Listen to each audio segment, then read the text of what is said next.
आदरणीय बंधुवर, बहुत ही सुंदर संपुट के माध्यम से हमने चौपाइयों को श्रवण किया और आप सभी के समक्ष प्रथम दोहे की टीका को हम सभी के समक्ष रखा था हमारे मंडल के परम प्रिय सदस्य आदरणीय श्री नंदलाल जी हड़तालकर जी के मुखारविंद से।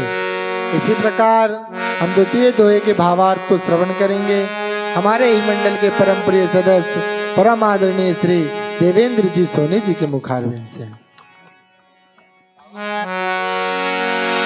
जयंती मंगला काली भद्रकाली कृपालनी दुर्गा क्षमा शिवा धात्री स्वाहा सुधा नमस्ते।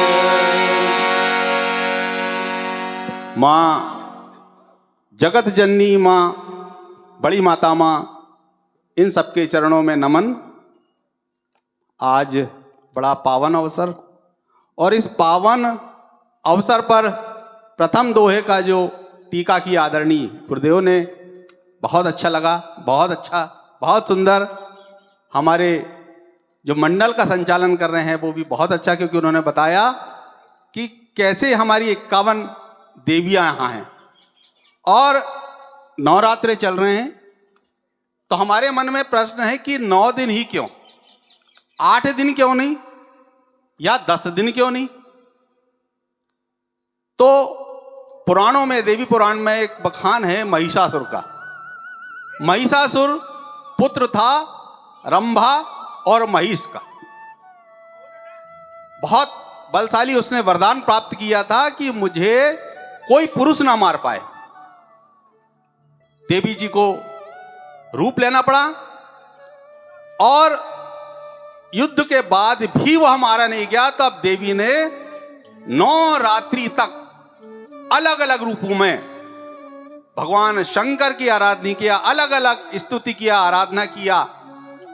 तब जाकर महिषासुर का वध 10वें दिन हुआ। इस कारण से नवरात्रि, तब से नवरात्रि जागरण शक्ति की पूजा है। हम भी उन शक्तियों को प्राप्त कर सकते हैं यदि हम उस प्रकार की पूजा अर्चन करें। तो ऐसी आज स्कंद माता का दिन, क्योंकि स्कंद माता का रूप पंचम दिन मां ने लिया था। स्कंद माता, जिन्हें हम कार्तिकेय की माता भी कहते हैं, माता कार्तिकी, उनकी गोदी में कार्तिकेय जी विराजमान है। पीला वस्त्र उन्होंने पहना हुआ है। आज के दिन पीला उन्हें बहुत पसंद है, माता स्कंद देवी को, और आज हम उन्हीं माता की चरण वंदना कर रहे हैं, स्कंद माता की। देखिए, यहां हम वंदना कर रहे हैं, वहां सीता जी भी, क्योंकि पुष्प वाटिका में गिरजा का मंदिर है, वे भी पूजने गई हैं, क्योंकि उन्हें तो अपने मन भावन, अपने मन का पति चाहिए था। वहां गिरजा पूजन भवानी गई है और हम यहां पूज रहे हैं स्कंद माता को आज पंचम दिवस में। जानी कठिन शिव, अब उनका मिलन पिछले बार हमने बताया था आंखों ही आंखों में हुआ। पलकें सीता जी ने बंद कर लिया और उन पलकों के माध्यम से, उन रास्तों से भगवान राम की सूरत को अपने हृदय में उतार लिया। जान कठिन शिव चाप विसूरती, जब उन्होंने देखा भगवान राम पर और याद आया वो कठिन चाप, भगवान शंकर का चाप, क्योंकि जनक जी ने एक प्रण कर लिया था। जनक जी ने प्रण कर लिया था। यह देखिए, यहां पर शिव चाप भगवान शंकर का दिया हुआ। भगवान शंकर ने किसको दिया? भगवान शंकर ने परशुराम जी को दिया। और उस शिव का धनुष का दिया हुआ धनुष का नाम था पिनाक। पिनाक धनुष दिया परशुराम जी को, और परशुराम जी ने प्रसन्न होकर के जनक जी के निमि, जिन्होंने मैंने आपको बताया था, निमि जी को दिया। तब से उनकी पूजा अर्चन जनक जी के महल में होती थी। एक दिन साफ सफाई करते करते सीता जी छोटी थी, उस शिव धनुष को उन्होंने उस स्थान से उठा लिया, क्योंकि भगवान शंकर का था, बलिष्ठ था, बलशाली था धनुष।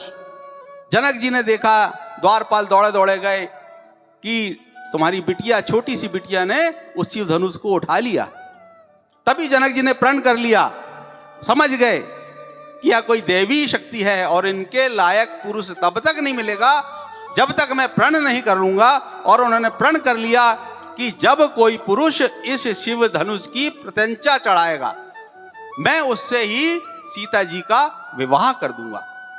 तो जानी कठिन शिव चाप विसूरति, पिताजी का प्रण याद आया और वो कठिन चाप, क्योंकि उठाने में उनको भी वजन लगा था, समझ गई कि कितना कठोर, और इनके हाथ बड़े कोमल, क्योंकि फूल को तोड़ते से ही उनके शरीर में पसीने की बूंद आ गई थी।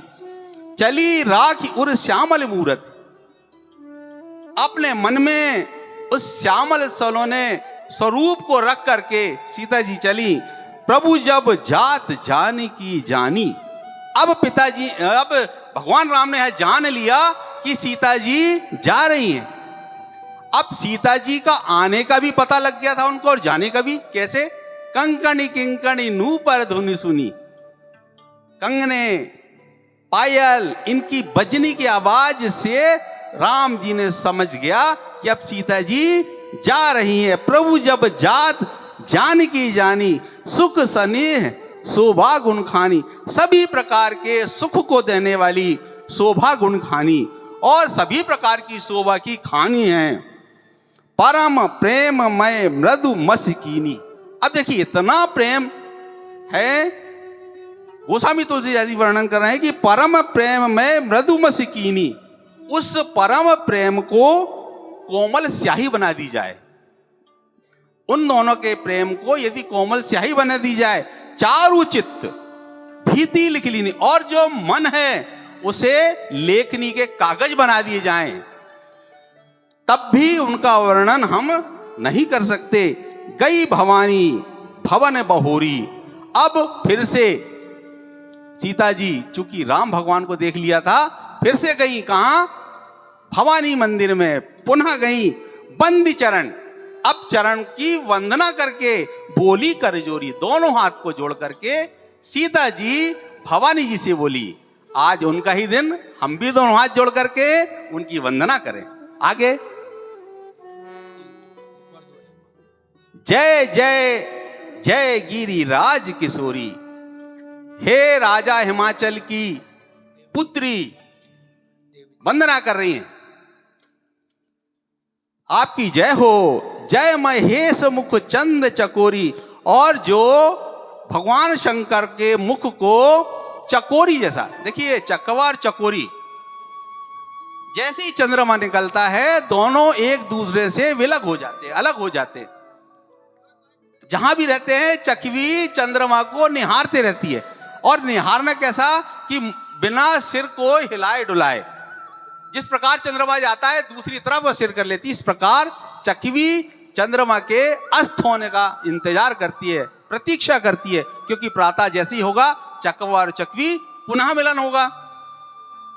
तो ऐसे जैसे चकवी चंद्रमा को देख रही हो, ऐसे आप भगवान शंकर के मुख को एकटक निहारती हैं। जय गज बदन, जय गज बदन, गज बदन भगवान गणेश जी की मां, सड़ानन माता, और आप तो कार्तिकेय की भी माता हैं, आप गणेश जी की माता, आपकी जय हो।